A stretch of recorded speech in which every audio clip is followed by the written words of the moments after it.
रामायण की अमृत धारा में आप सबका स्वागत है। सभी सुनने वाले सज्जनों को जय सिया राम जी। रामायण के पिछले भाग में आपने वहां तक सुना था जब दशरथ जी कहते हैं कि सब तैयारी करके डंका बजाकर मैं भरत को राज्य दे दूंगा। अब इसके आगे से अयोध्या कांड भाग 6। सियापति रामचंद्र जी की जय, पवन सुत हनुमान जी की जय, उमापति महादेव जी की जय। जय जय सीताराम जी। राम को राज्य का लोभ नहीं और भरत पर उनका बड़ा ही प्रेम है। मैं ही अपने मन में बड़े छोटे का विचार करके राजनीति का पालन कर रहा था। बड़े को राजतिलक देने जा रहा था। राम की 100 बार सौगंध खाकर मैं स्वभाव से ही कहता हूँ कि राम की माता कौशल्या ने इस विषय में मुझसे कभी कुछ नहीं कहा। अवश्य ही मैंने तुमसे बिना पूछे ये सब किया। इसी से मेरा मनोरथ खाली गया। अब क्रोध छोड़ दे और मंगल साथ सज। कुछ ही दिनों बाद भरत युवराज हो जाएंगे। एक ही बात का मुझे दुख लगा कि तूने दूसरा वरदान बड़ी अड़चन का मांगा। उसकी आंच से अब भी मेरा हृदय जल रहा है।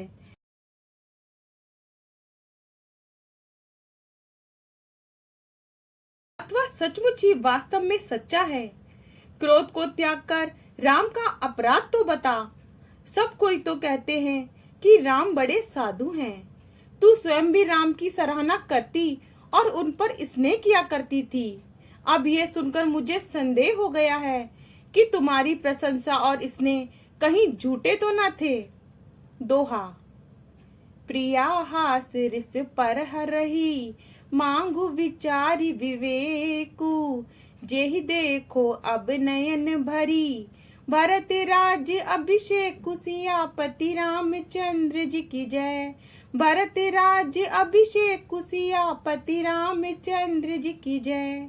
हे प्रिय, हंसी और क्रोध छोड़ दे और विवेक उचित अनुचित विचार कर वर मांग, जिससे अब मैं नेत्र भरकर भरत का राज्य अभिषेक देख सकूं। मछली चाहे बिना पानी के जीती रहे और सांप भी चाहे बिना मणि के दिन दुखी होकर जीता रहे, परंतु मैं स्वभाव से ही कहता हूँ, मन में जरा भी छल रखकर नहीं, कि मेरा जीवन राम के बिना नहीं है। हे प्रिय जी, मैं समझ देख, मेरा जीवन श्री राम के दर्शन के अधीन है। राजा के कोमल वचन सुनकर दुर्बुद्धि केकई अत्यंत जल रही है, मानो अग्नि में घी की आहुतियां पड़ रही हैं। केकई कहती है, आप करोड़ों उपाय क्यों ना करें, यहाँ आपकी माया नहीं चलेगी। या तो मैंने जो मांगा है सो दीजिए, नहीं तो ना ही करके अपयश लीजिए। मुझे बहुत बखेड़े नहीं सुहाते। राम साधु हैं, आप सियाने साधु हैं और राम की माता भी भली हैं। मैंने सबको पहचान लिया है। कौशल्या ने मेरा जैसा भला चाहा है, मैं भी याद रखने योग्य उन्हें वैसा ही फल दूंगी।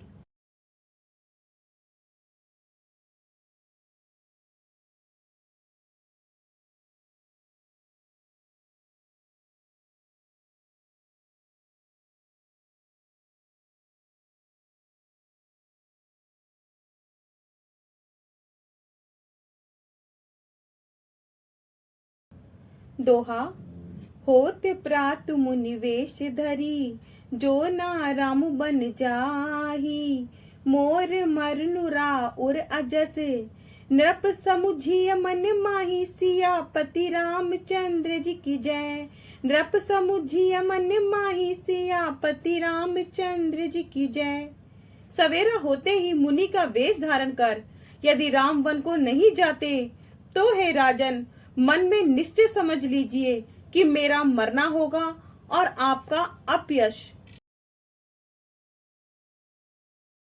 सवेरा होते ही मुनि का वेश धारण कर यदि राम वन को नहीं जाते, तो हे राजन, मन में निश्चय समझ लीजिए कि मेरा मरना होगा और आपका अपयश। ऐसा कहकर कुटिल केकई उठ खड़ी हुई, मानो क्रोध की नदी उमड़ी हो। ऐसी भयानक है कि देखी नहीं जाती। दोनों वरदान उस नदी के दो किनारे हैं।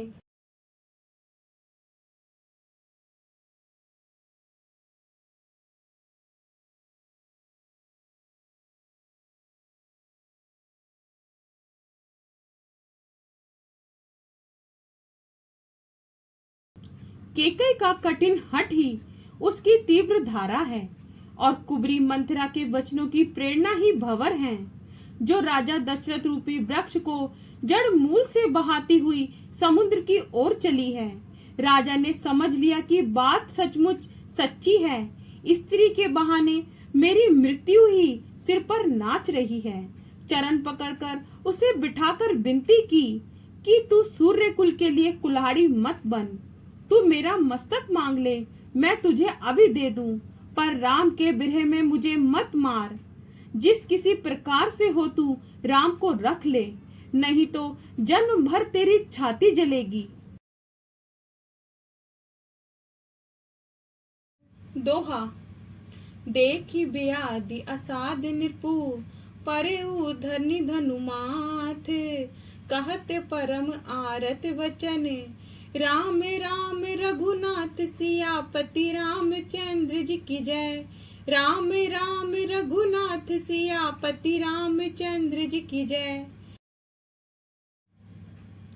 राजा ने देखा कि रोग असाध्य है, तब वे अत्यंत आरतवाणी से कहने लगे, हाँ राम, हाँ राम, हाँ रघुनाथ। कहते हुए सिर पीटकर जमीन पर गिर पड़े। राजा व्याकुल हो गए। उनका सारा शरीर शिथिल पड़ गया, कंठ सूख गया, मुख से बात नहीं निकलती। केकई फिर कड़वे और कठोर वचन बोली, मानो घाव में जहर भर रही हो। जो अंत में ऐसा ही करना था, तो आपने मांग मांग किस बल पर कहा। हे राजा, ठहाका मारकर हंसना और गाल फुलाना, क्या ये दोनों एक साथ हो सकते हैं? दानी भी कहना और कंजूसी भी करना, लड़ाई में बहादुरी भी दिखावे और कहीं चोट भी ना लगे। या तो वचन छोड़ दीजिए या धैर्य धारण कीजिए। जो असहाय स्त्री की भांति रोइए पीटिए नहीं। सत्यवर्ती के लिए तो शरीर, स्त्री, पुत्र, घर, धन और पृथ्वी सब तिनके के बराबर कहे गए हैं। दोहा।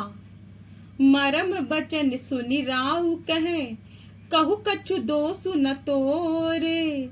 लागे उ तो ही पिसाच जिमी, कालू कहावत मोर सियापति रामचंद्र जी की जय। कालू कहावत मोर सियापति रामचंद्र जी की जय।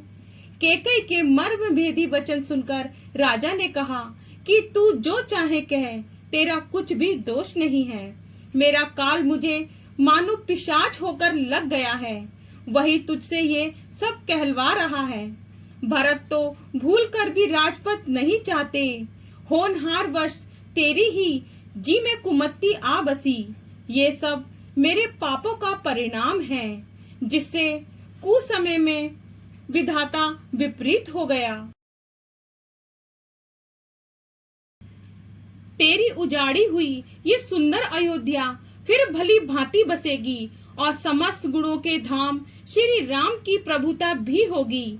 सब भाई उनकी सेवा करेंगे और तीनों लोकों में श्री राम की बढ़ाई होगी। केवल तेरा कलंक और तेरा पछतावा मरने पर ही नहीं मिटेगा, यह किसी तरह नहीं जाएगा। अब तुझे जो अच्छा लगे वही कर। मुंह छिपाकर मेरी आंखों की ओर जा बैठ। मेरे सामने से हट जा, मुझे मुंह ना दिखा। मैं हाथ जोड़कर कहता हूँ कि जब तक मैं जीता रहूं तब तक फिर कुछ ना कहना, मुझसे ना बोलना। अरे अभागिनी, फिर तू अंत में पछताएगी। दोहा। परे उराऊ कही कोटि विधि, काहे करसि निदानु। कपट सियानी न कहति कछु, जागति मन हूँ मसानु सियापति रामचंद्र जी की जय। जागति मन हूँ मसानु सियापति रामचंद्र जी की जय। राजा करोड़ों प्रकार से बहुत तरह से समझाकर कि तू क्यों सर्वनाश कर रही है, पृथ्वी पर गिर पड़े, पर कपट करने में कैकेयी कुछ बोलती नहीं, मानो मौन हो चुकी है। राजा राम राम रटते रहे और ऐसे व्याकुल हैं जैसे कोई पक्षी पंख के बिना बेहाल हो।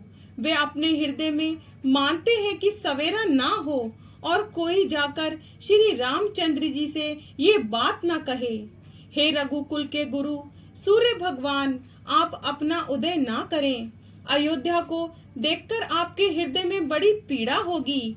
राजा की प्रीति और कैकेयी की निष्ठुरता दोनों को ब्रह्मा ने सीमा तक रचकर बनाया है। राजा प्रेम की सीमा है और कैकेयी निष्ठुरता की। विलाप करते करते ही राजा को सवेरा हो गया। राजद्वार पर वीणा, बांसुरी और शंख की ध्वनि होने लगी। भाट लोग विरुदावली पढ़ रहे हैं और गवैये गुणों का गान कर रहे हैं। सुनने पर राजा को वे बाण जैसे लगते हैं। राजा को ये सब मंगल साज कैसे नहीं सुहा रहे। श्री रामचंद्र जी के दर्शन की लालसा और उत्साह के कारण उस रात्रि में किसी को नींद नहीं आई। आगे का भाग कल। जय सिया राम जी। अगर आपको पसंद आए तो लाइक, शेयर, कमेंट्स कीजिए और हमारे चैनल को सब्सक्राइब कीजिए।